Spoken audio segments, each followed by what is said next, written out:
The night sky above Denver burned with falling stars that weren't stars at all.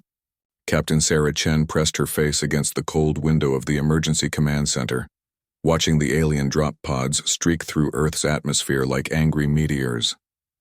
Each one carried death from the stars. How many? She asked without turning around. Satellite count shows 3,000 pods minimum, replied Lieutenant Torres, his voice tight with fear. They're hitting major cities worldwide. New York, London, Tokyo, Moscow. All going dark one by one. Sarah closed her eyes. 3 months ago, the hegemony had sent their ultimatum. Submit to galactic law or face military action. Earth's leaders had laughed. Humanity had just discovered faster-than-light travel 5 years earlier. What could some distant alien empire do to them? Now they knew. The first pod crashed into Civic Center Park with a sound like thunder. The ground shook beneath the command bunker, buried 50 feet under the old federal building. Sarah grabbed the wall as dust fell from the ceiling. Emergency lighting cast everything in hellish red. "Ma'am, we're getting reports from the surface," Torres called out, hunched over his communication station. They're huge." Sarah moved to the tactical display. Green dots showed friendly forces. Red dots showed confirmed enemies.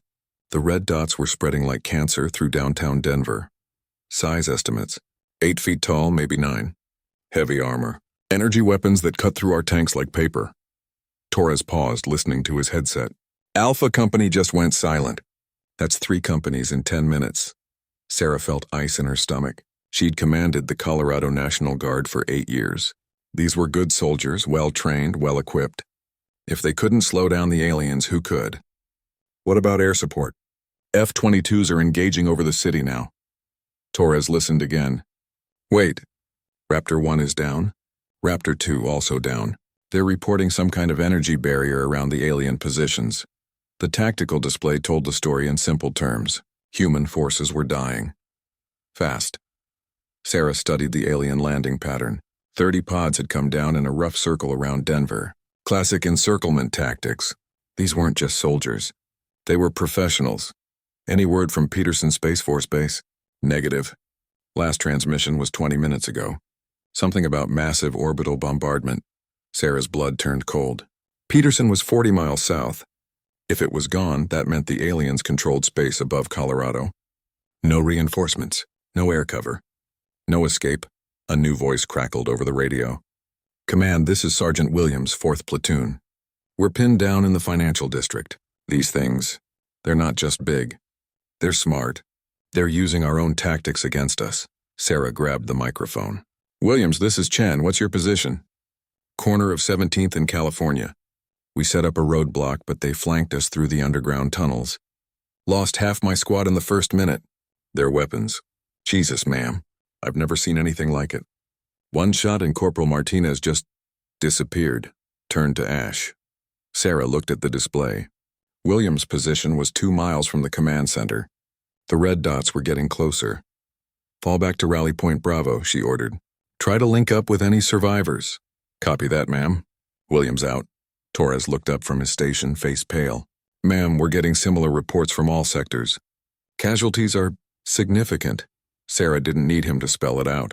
They were losing. Badly. She moved to the strategic communication console.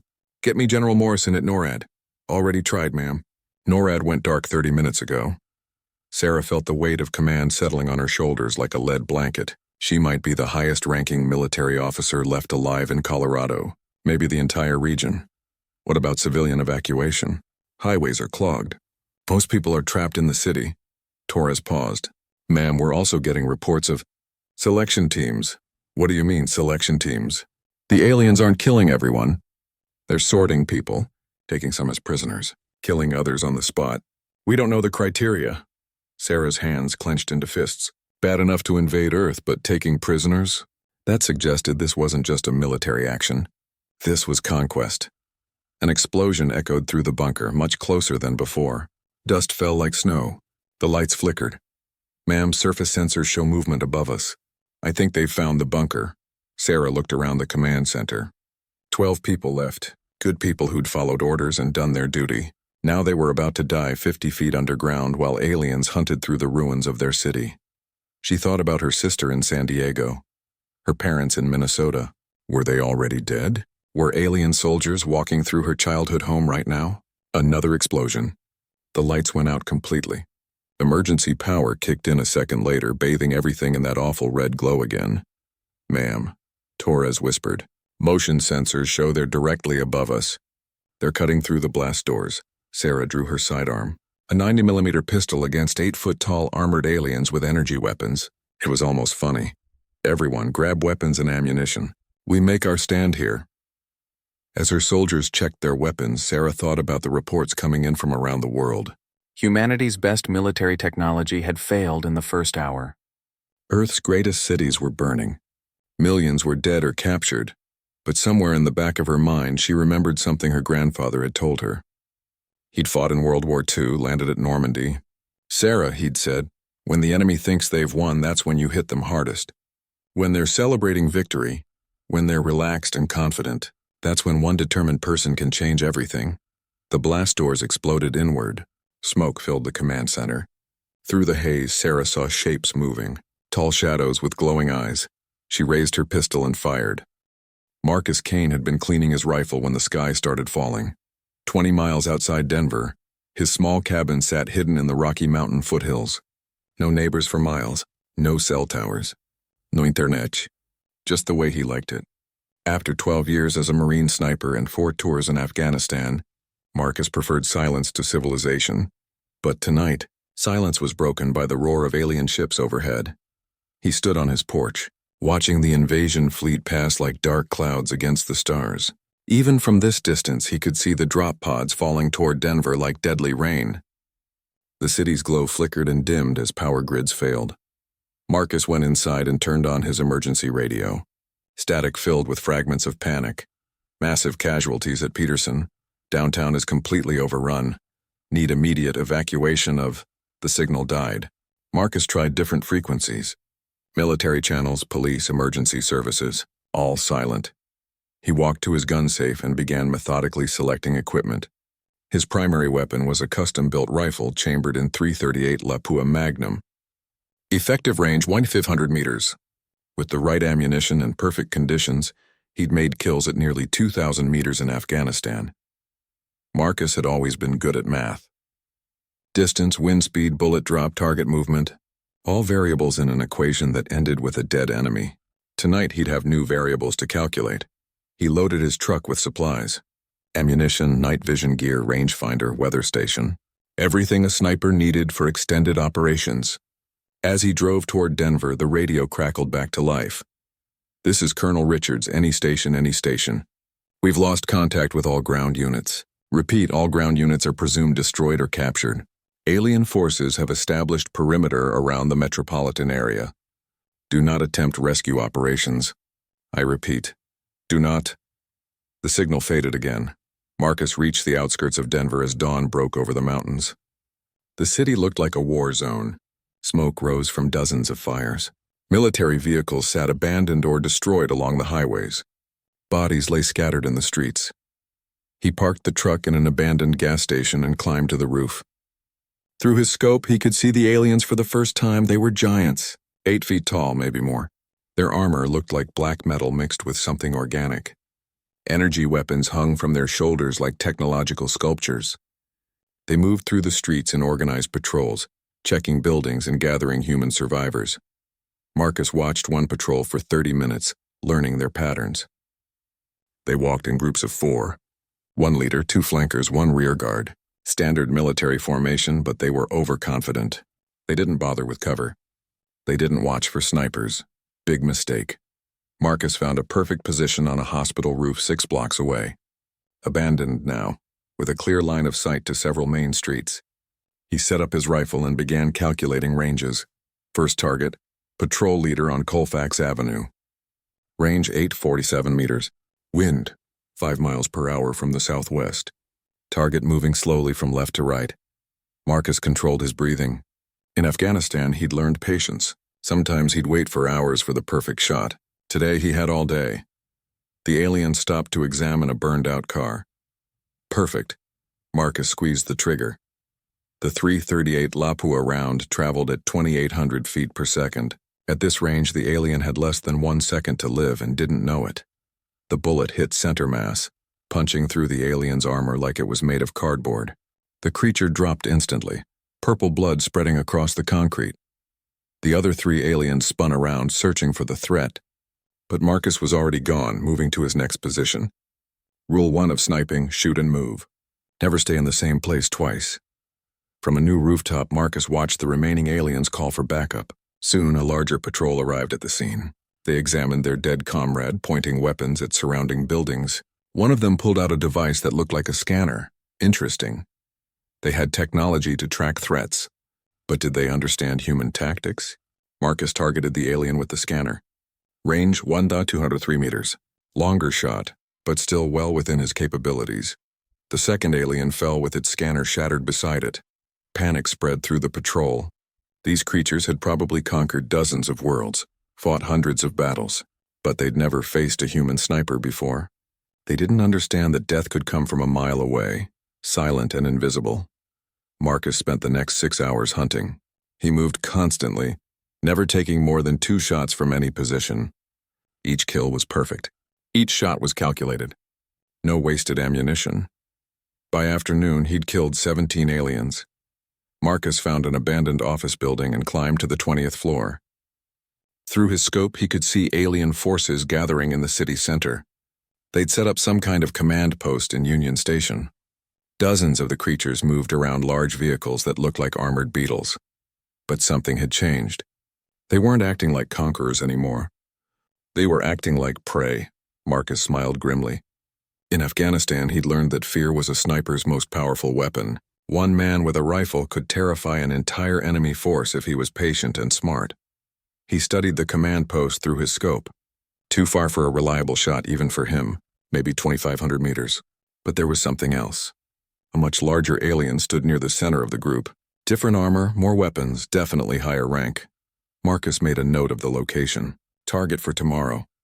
As night fell, he listened to radio chatter on alien frequencies. He didn't understand the language, but the tone was clear. They were angry. They were frustrated. They were scared. Good. Marcus found a secure position in an abandoned warehouse and settled in for the night. Tomorrow he'd continue the hunt. But tonight he cleaned his rifle and planned his next moves.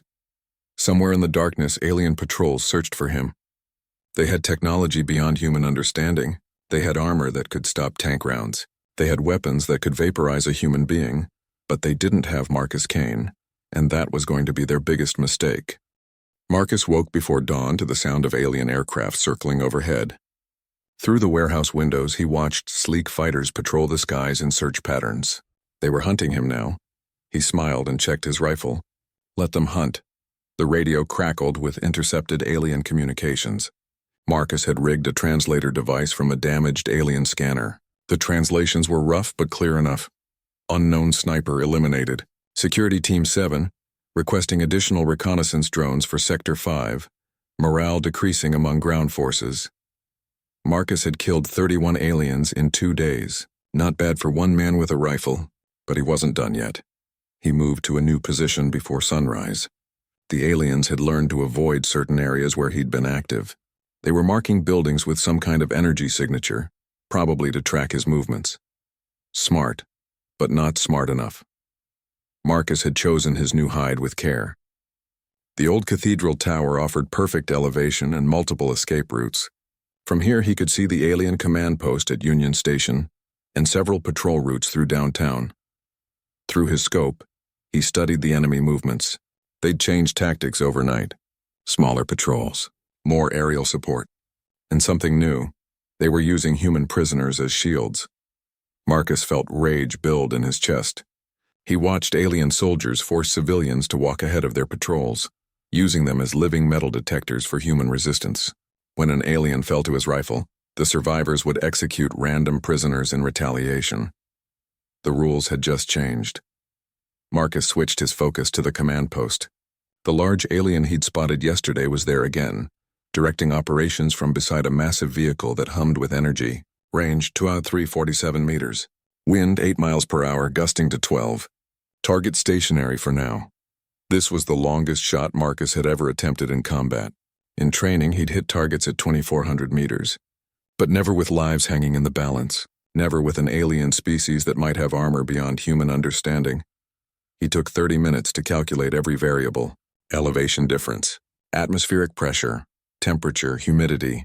Even the rotation of the Earth became a factor at this distance.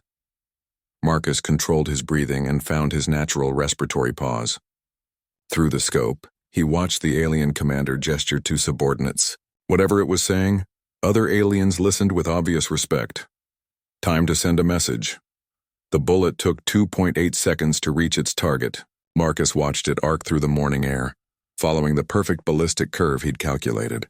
The alien commander raised one arm toward a building, probably giving orders.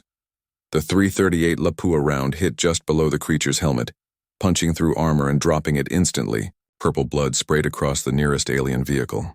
Chaos erupted in the command post. Aliens dove for cover, weapons raised, scanning in all directions.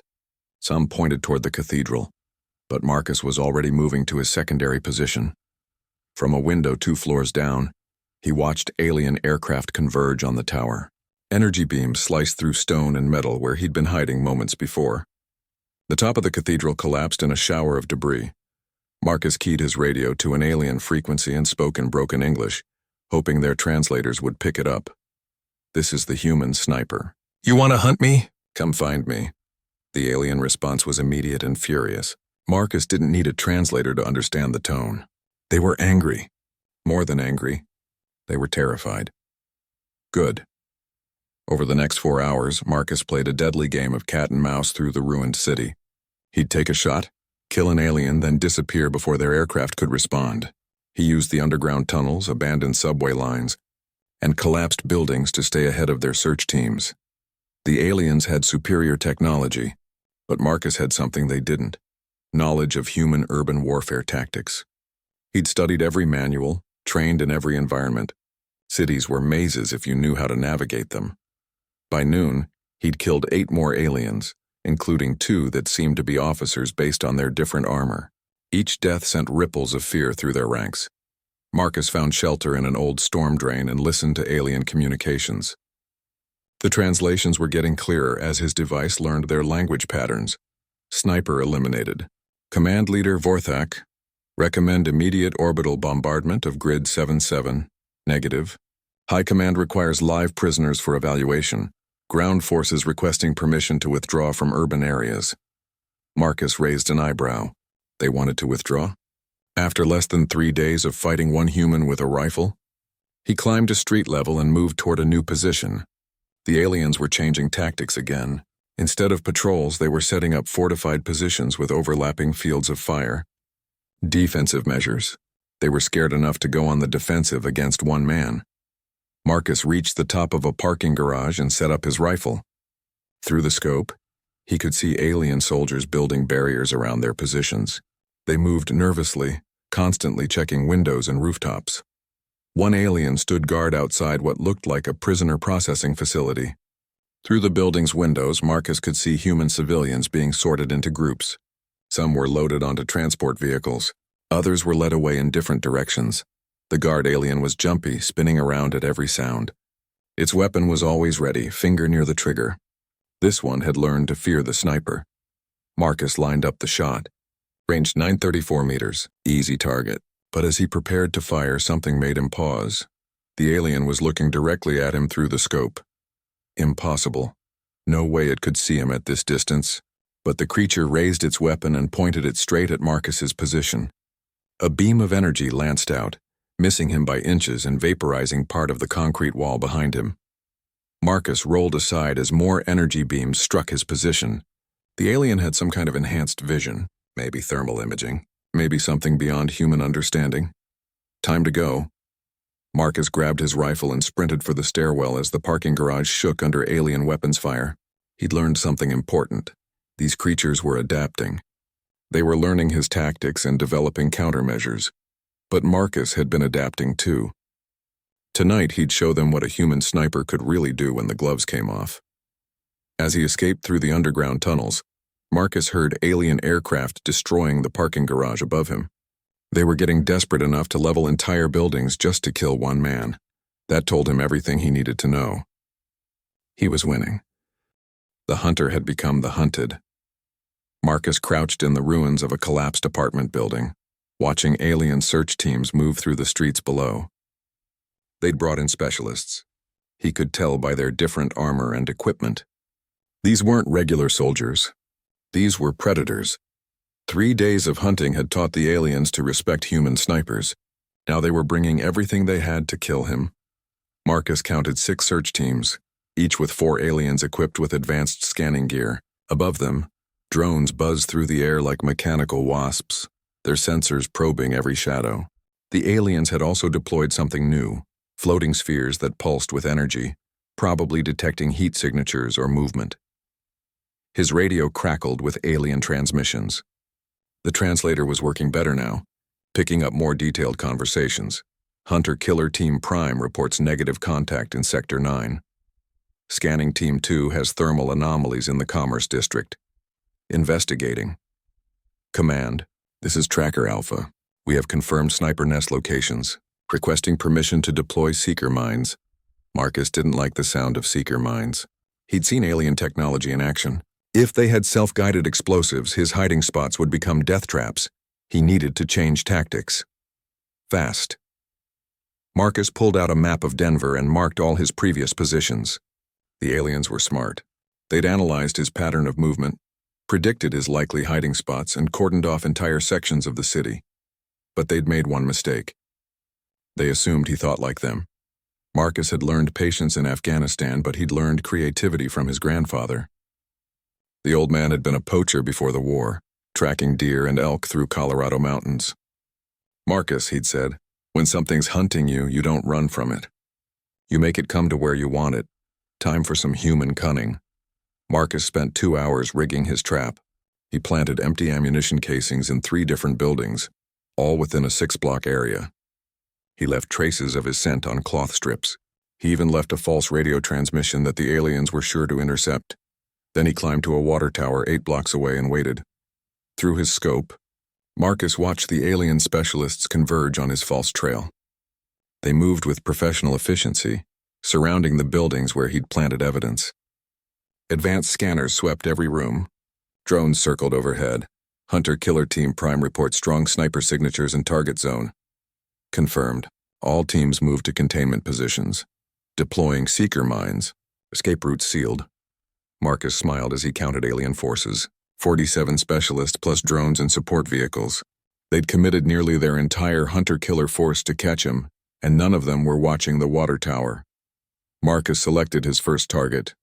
The team leader coordinating the search from beside an armored vehicle. Range 156 meters. Wind light and variable. Target stationary, the shot was perfect.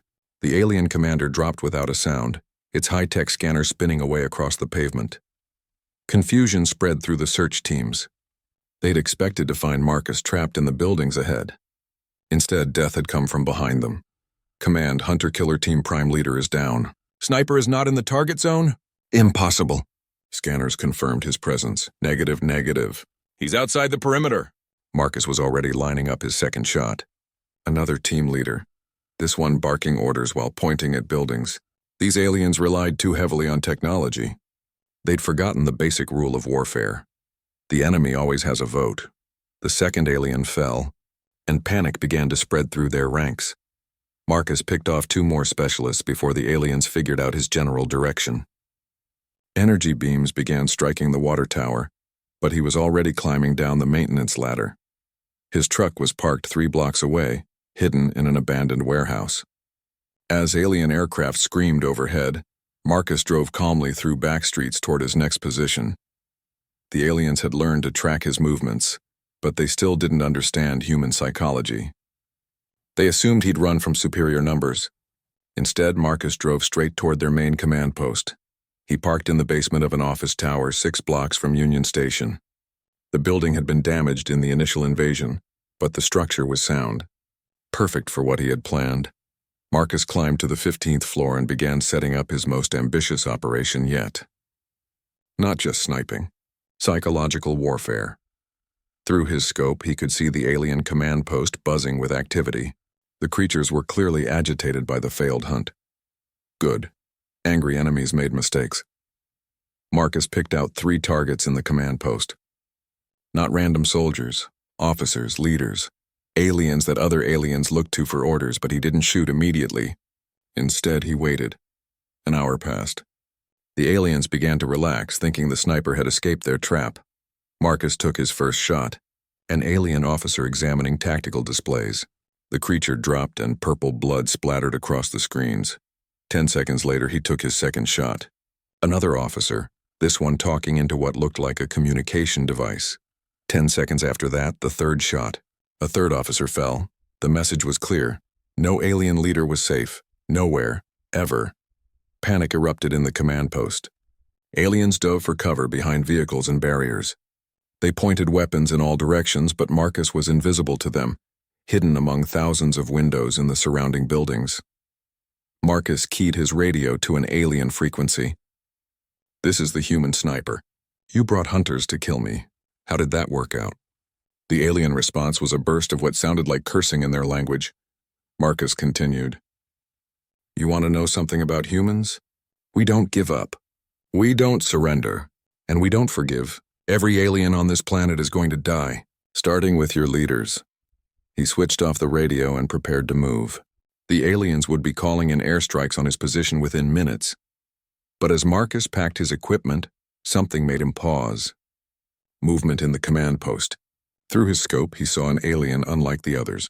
Taller, different armor, weapons that seemed more advanced than anything he'd seen. This one moved with confidence while others cowered. It pointed at buildings, giving orders that other aliens rushed to obey.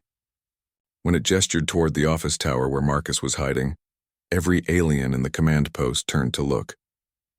Marcus felt ice in his veins.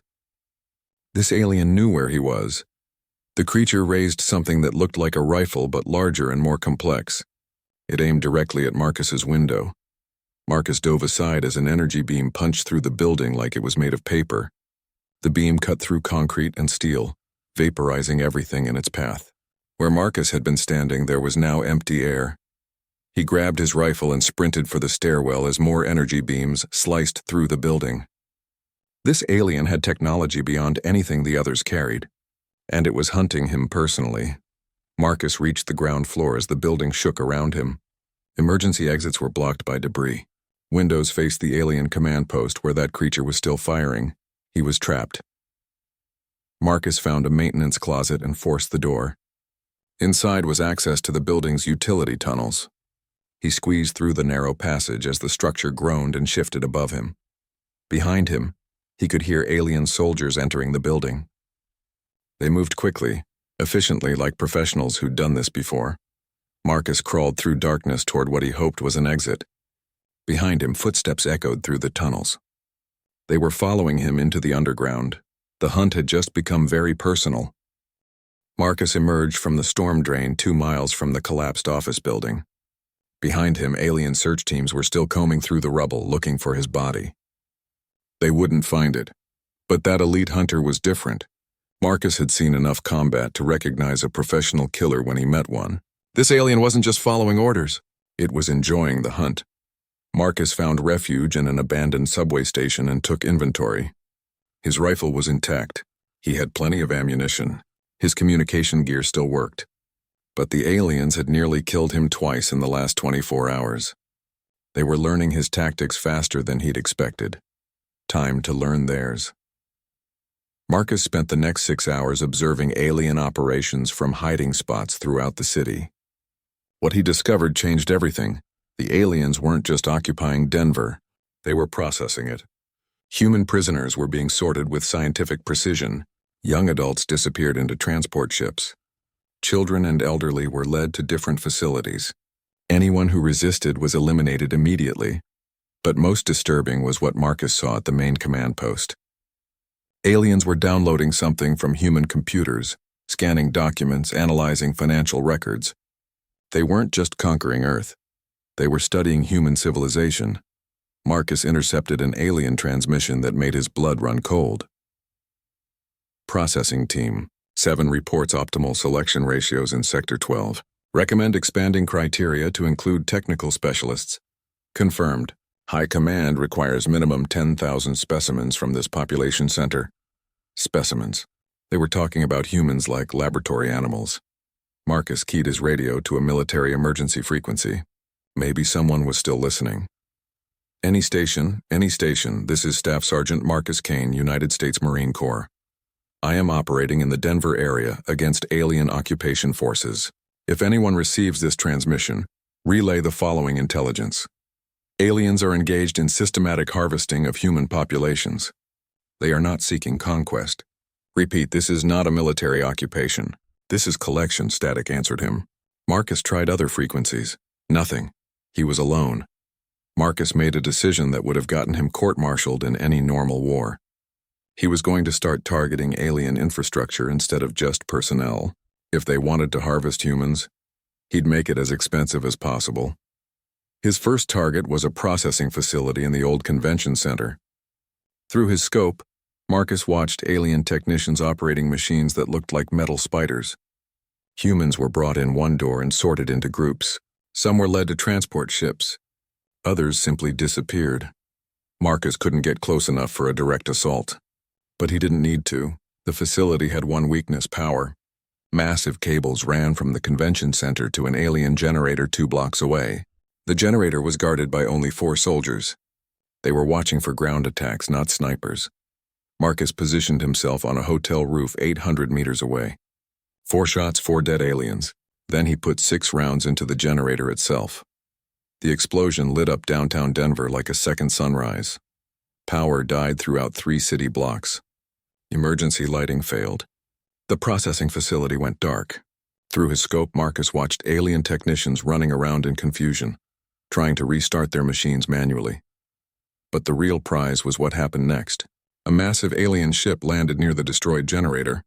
From it emerged the elite hunter that had nearly killed Marcus earlier, plus a squad of aliens in different armor. Command staff. Marcus smiled and adjusted his scope. Range 1.247 meters. Multiple targets. High-value targets. He took his time with the first shot. The alien commander was pointing at the destroyed generator, probably giving orders for repairs. The .338 Lapua round took its head clean off.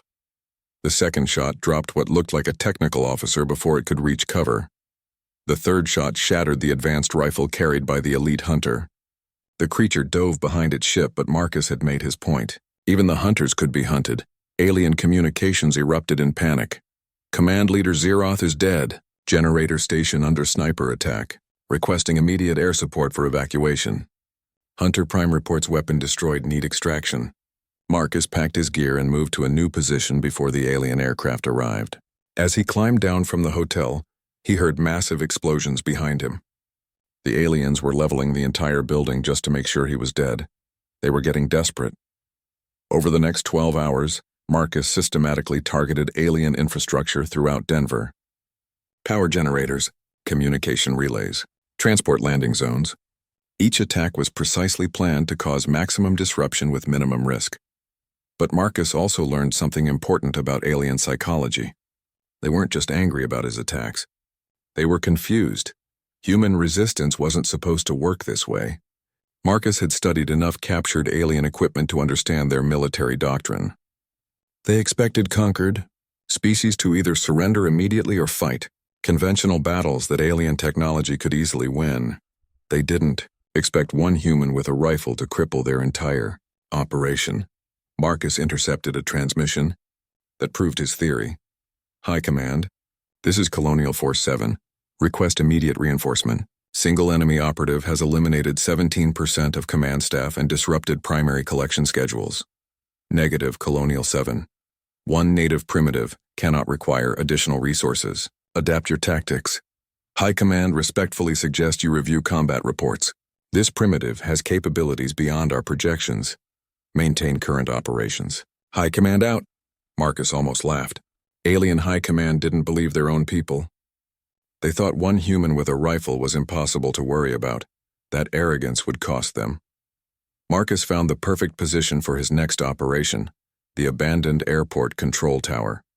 From there, he could see the main alien landing field where transport ships brought in fresh troops and took away human prisoners.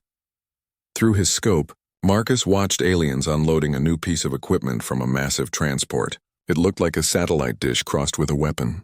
Energy crackled around its edges as technicians positioned it carefully. Marcus didn't know what it was, but anything that required that much care was important enough to destroy. Range: 1,534 meters. Extreme distance, but Marcus had made longer shots. Wind was calm. Target was stationary. Marcus controlled his breathing and found his natural respiratory pause. Through the scope crosshairs, he watched alien technicians making final adjustments to their device. He squeezed the trigger. The bullet took 2.1 seconds to reach its target. Marcus watched it arc through the afternoon air and strike the device dead center. The explosion was spectacular. Whatever that machine was, it contained a lot of energy. The blast vaporized 3 alien technicians and left a crater 20 feet wide. But more importantly, Marcus heard something he'd never heard before. Aliens screaming, not battle cries or orders. Screams of pure terror. Marcus keyed his radio to their command frequency. That was a message from humanity. We don't surrender. We don't give up. And we will never stop fighting. The alien response was immediate and furious. Energy beams began striking the control tower from multiple directions. But Marcus was already gone, sliding down emergency cables to the ground level. As he reached his truck, Marcus heard something that made him smile. The sound of alien aircraft leaving Denver. They were evacuating non-essential personnel. One human with a rifle had made an entire alien army reconsider their invasion plans, but Marcus knew this was just the beginning. The aliens would be back, with more troops, better weapons, and new tactics. When they returned, he'd be ready for them. They came for Marcus at dawn on the 7th day. Not the regular alien soldiers he'd been fighting. Not even the specialists they'd sent before. These were different. Marcus could tell by how they moved, how they coordinated, how they set up their perimeter around his suspected location. These were the aliens' version of special forces. Marcus watched them through his scope from a warehouse roof 2 miles away. 24 aliens in armor unlike anything he'd seen. Black metal that seemed to absorb light. Weapons that hummed with barely contained energy. They moved like ghosts through the ruined streets, appearing and disappearing in ways that defied human understanding. Leading them was the elite hunter he'd fought before, now carrying a weapon that looked like it could level buildings. Marcus's radio crackled with alien transmissions. His translator had learned enough of their language to provide clear communication. Hunter Prime to all Wraith units. Target has been located in Grid 7-7. Begin containment protocol. Wraith 2 acknowledges. Perimeter established. Wraith 5 reports psionic nullifiers active. Target cannot detect our positions.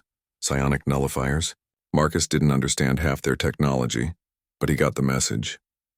These aliens had capabilities beyond anything he'd faced. Marcus studied their deployment through his scope. Perfect tactical positions. Overlapping fields of fire. Multiple escape route blocks. If he didn't know better, he'd think they were human special operations, but they'd made one mistake. They assumed he was still thinking like a sniper. Marcus packed his rifle and headed for the warehouse basement. He'd spent 6 days learning alien technology from captured equipment. Most of it was beyond human understanding, but some of it was surprisingly simple. In the basement, Marcus activated the device he'd been building for 3 days. Cobbled together from alien scanners, human electronics, and a lot of desperate ingenuity. If his theory was correct, it would give him one advantage the aliens didn't expect. He could see them coming. The device flickered to life, showing Marcus a 3-dimensional map of the surrounding area. Glowing dots marked the positions of all 24 aliens. They were closing in from 6 directions, moving with professional coordination. But Marcus wasn't going to be where they expected. He slipped out through a storm drain that led to the old subway tunnels. The aliens had mapped the surface streets, but they didn't understand Denver's underground infrastructure. Miles of tunnels, maintenance passages, and abandoned construction sites. Marcus had spent his entire childhood exploring these passages. Time to use that knowledge. Marcus emerged from a subway grate 4 blocks behind the alien perimeter. Through his scanner, he could see them tightening their net around the warehouse. In 10 minutes, they'd breach the building and find it empty. But by then, Marcus would be hunting them. His first target was Wraith 5, the alien handling some kind of sensor equipment. Range 623 meters. Target partially concealed behind a concrete barrier. Marcus waited until the alien leaned out to check its scanner. One shot. The creature dropped, its equipment sparking and dying. Alien communications erupted immediately. Wraith 5 is down. Target is not in containment zone. Impossible. Sensors confirmed human presence in target building. Hunter Prime to all units. Target has evaded primary perimeter. Switch to search and destroy. Marcus was already moving to his next position. The aliens had superior technology, but he had superior knowledge of the terrain. Every rooftop, every alley, every hiding spot. This was his city. Wraith 12 appeared at the end of an alley, weapon raised, scanning for threats. Marcus was positioned in a building 2 blocks away, watching through a window.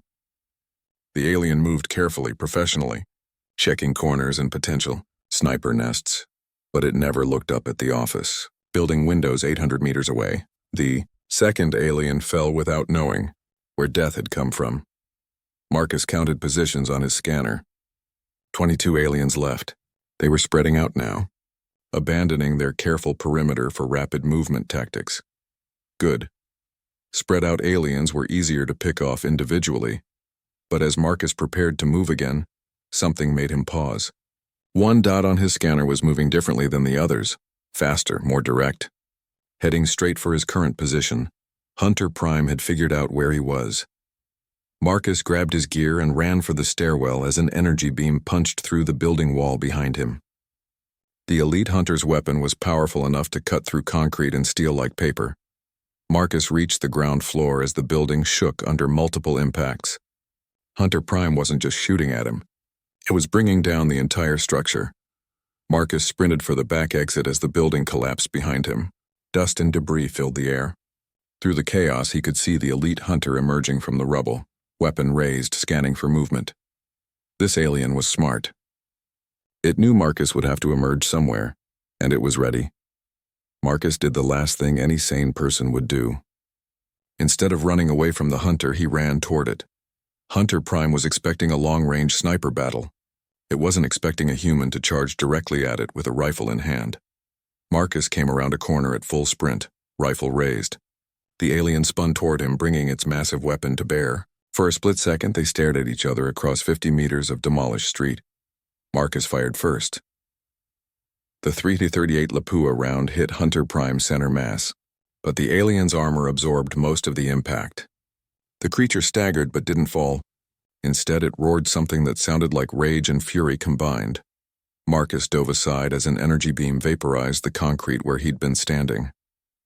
He rolled behind a destroyed car and worked the bolt on his rifle. 1 round left in the magazine. Hunter Prime advanced steadily, its weapon charging for another shot. Through the car's broken windows, Marcus could see the alien's eyes glowing with what looked like genuine hatred. This had become personal for both of them. Marcus waited until the hunter was 20 meters away, then stood up and fired his last round directly at the alien's weapon. The bullet struck the energy projector and caused a massive overload. Hunter Prime's weapon exploded in its hands, sending the creature tumbling backward. But it wasn't dead. Wounded maybe, angry definitely, but not dead. The alien pulled out a smaller weapon and advanced on Marcus's position. Through his scanner, Marcus could see the other 21 aliens converging on his location. He had maybe 2 minutes before they arrived. Marcus reloaded his rifle and prepared for the fight of his life. Hunter Prime rounded the destroyed car with its weapon raised. Marcus was ready. The final battle between human and alien was about to begin. Hunter Prime limped around the destroyed car, weapon raised, ready to end the hunt that had consumed 7 days and cost dozens of alien lives. But when it rounded the corner, Marcus Kane was gone. The alien spun in confusion, scanning the empty street. Its thermal sensors showed nothing. Its movement detectors registered only wind-blown debris. The human had vanished. From a storm drain 30 meters away, Marcus watched the elite hunter search for him. He'd learned something important about alien psychology during their week-long battle. They were predictable. They relied on technology instead of instinct. They followed protocols instead of adapting. Humans didn't. Marcus had one advantage the aliens couldn't counter with all their advanced weapons and armor. He was willing to do whatever it took to win. Through his improvised scanner, Marcus tracked the positions of all 21 remaining Wraith units. They were converging on Hunter Prime's location in a standard search pattern. Professional, efficient, predictable Marcus. smiled, and pulled out the surprise he'd been saving for exactly this moment. During his raids on alien facilities, he'd captured more than just scanners and communication equipment. He'd also taken 3 of their grenades. Alien explosives were beyond human understanding, but the activation mechanism was simple enough. Press the trigger, count to 5, throw hard. Marcus attached the grenades to a timing device he'd built from spare radio parts. Then he placed the package in the storm drain and crawled toward his final position. 100 meters away was an abandoned gas station with a clear view of the entire street. Perfect for what he had planned. Marcus reached the gas station roof as the first Wraith units arrived at Hunter Prime's position. Through his scope, he could see them forming a defensive perimeter, weapons trained outward, expecting the human sniper to reveal himself. They were about to get their wish. Marcus keyed his radio to their command frequency. Hunter Prime, this is Staff Sergeant Marcus Kane, United States Marine Corps. You've been hunting me for 7 days. How's that working out for you? The alien's response was a snarl of rage in its own language. Marcus continued. You want to know what makes humans dangerous? It's not our weapons. It's not our technology. It's that we never give up. Ever. When you think you've beaten us, that's when we fight hardest. Through his scope, Marcus watched Hunter Prime gesture to its troops. The Wraith units began moving toward the gas station in perfect formation. You made one mistake, Marcus said into his radio. You thought this was about survival. For me, this stopped being about survival 6 days ago. This is about making you pay for every human you've killed. Marcus checked his watch. 5 seconds. The alien grenades detonated simultaneously in the storm drain, creating a chain reaction that shattered windows for 6 blocks. The explosion was so massive that Hunter Prime and half the Wraith units were thrown to the ground by the shockwave. Marcus didn't waste the opportunity. His rifle barked 6 times in rapid succession. 6 Wraith units fell before the survivors could react, but Hunter Prime was still alive, struggling to its feet with its weapon raised. Marcus centered his crosshairs on the elite hunter's head. Range 187 meters. Wind negligible. Target moving slowly. This is for Captain Chen and every other human you murdered, Marcus whispered. He squeezed the trigger. The .338 Lapua round struck Hunter Prime directly between the eyes, punching through its helmet and dropping it instantly. Purple blood pooled around the alien's head as its weapon clattered across the pavement. The remaining Wraith units froze in shock. Their invincible leader was dead, killed by a primitive human with an antique rifle. Marcus reloaded and continued firing. 8 more aliens fell before the survivors broke and ran for their evacuation ships. For the first time in 7 days, the streets of Denver were silent. Marcus climbed down from the gas station and walked to Hunter Prime's body. The alien was definitely dead, its advanced armor cracked and leaking fluids. Marcus picked up the creature's weapon and examined it. Too heavy for human use, but the technology might be valuable. His radio crackled with alien transmissions from across the city. All units, withdraw to orbital positions immediately. Ground operation terminated. Repeat, ground operation terminated. Recommend full planetary bombardment. This species is too dangerous for conventional occupation. Marcus smiled grimly. They were retreating. One human with a rifle had made an entire alien army reconsider their invasion plans. But as Marcus listened to more transmissions, he realized something that changed everything. High Command. This is Colonial Force 7, requesting permission to proceed with Alternative Protocol 7. Negative. Colonial 7. Alternative Protocol requires unanimous High Command approval. High Command. The native resistance has exceeded all projections. Single operative eliminated 43% of ground forces, including Hunter Prime. Recommend immediate implementation of Alternative Protocol. Permission granted. Alternative Protocol 7 is authorized. Marcus didn't understand what Alternative Protocol 7 was, but it didn't sound good.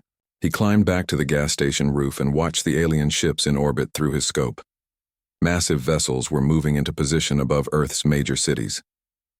Weapons that could be seen from the ground were powering up. The aliens had decided that if they couldn't conquer Earth, they'd destroy it. Marcus keyed his radio to every frequency he could find. Military, civilian, emergency services. Someone had to be listening. Any station, this is Staff Sergeant Marcus Kane. Alien forces are withdrawing from ground operations and preparing orbital bombardment. I repeat, they are about to bomb Earth from space. Get people to underground shelters immediately. Static answered him for several seconds. Then a voice he hadn't heard in days. "Marcus, this is General Morrison, NORAD. We've been monitoring your radio traffic." "Outstanding work, Marine." Marcus felt relief flood through him. "Sir, aliens are preparing some kind of alternative protocol. Massive weapons platforms in orbit." "We know, son. We've been watching. But here's something you need to know. You didn't just kill aliens this week. You gave humanity time to prepare, sir. Every hour you kept them busy.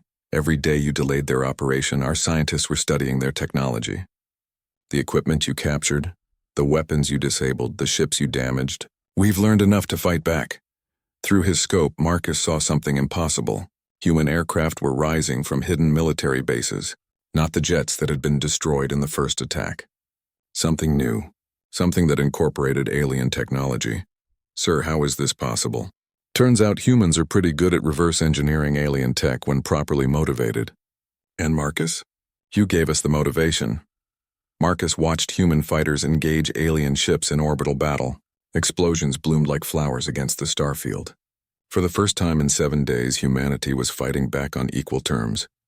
The battle raged for 6 hours. When it ended, half the alien fleet was destroyed or retreating toward deep space. The remaining ships sent a final transmission that Marcus's translator picked up clearly. "High Command, this is Colonial Force 7. Mission terminated. Species 77 Alpha is designated Avoid Contact. Recommend immediate quarantine of this system. Confirmed, Colonial 7. Marking species as hostile extreme. No further contact authorized." Marcus sat on the gas station roof and watched the last alien ships disappear into hyperspace. After 7 days of hunting and being hunted, it was finally over. His radio crackled one last time. "Marcus, this is General Morrison. Can you make it to Peterson Air Force Base?" "Yes, sir. Why?" "Because there's something you need to see. Turns out your little war made the news. Galactic news." Marcus drove his battered truck toward Peterson, wondering what the general meant. He found out when he reached the base and saw the massive alien communication array they'd captured. On the screens were news broadcasts from across the galaxy. Different alien species reporting on humanity's first contact. The translation scrolled past faster than Marcus could read. Them. Species 77 Alpha demonstrates extreme resistance to occupation. Single native operative. Eliminated entire Hunter Prime unit. Recommend. Avoiding contact with human species. Indefinitely. Colonial Force 7 suffered 60% casualties to primitive projectile.